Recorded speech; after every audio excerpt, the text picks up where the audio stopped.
that only prove, and this is when the moments. Hi, relaunching ng Max's Magnolia.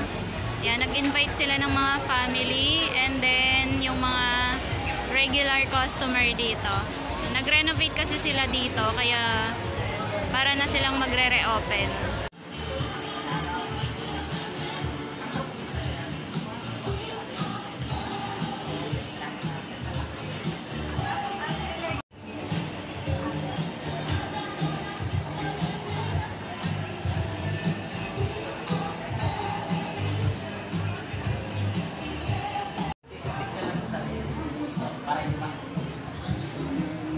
Hala, si Cheeky Boy.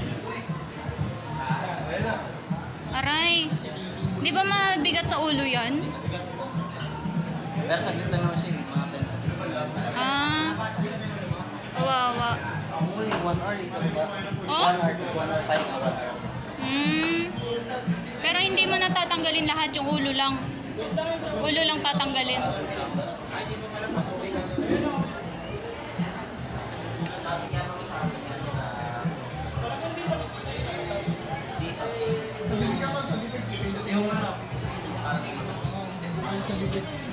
Wala ka bang Wala ka bang air fryer tuloy?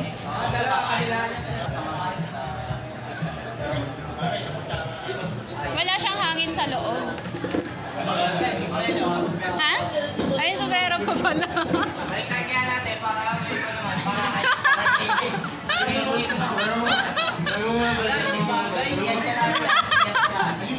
Baliktad.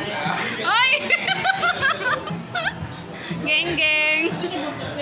Dito ba sa ano niya? Uy, ayusin mo, Chong! Lihat ka lagi ako. Hi! Away ka lang. Pwede makipagpili ka kasi. Apati tayo, apati.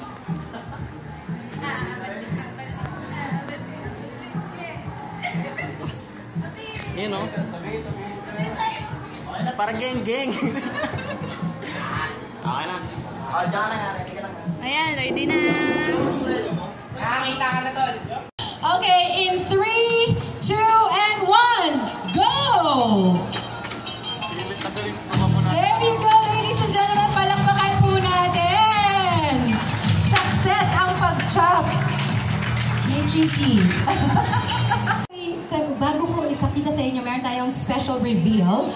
Gusto ko munang malaman, and I'm sure yung ating mga visitors and guests and family wants to learn, ano ba, when did you first experience Max's, and do you have any story to share to us, a memorable story with Max?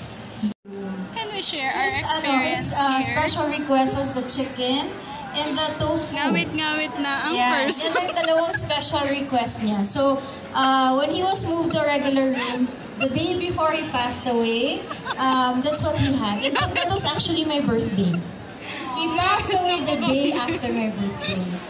So, yes, ako na ano. So, it's very memorable. So, tama yan. Tama yung sinabi China. Everyone grew up with Max's.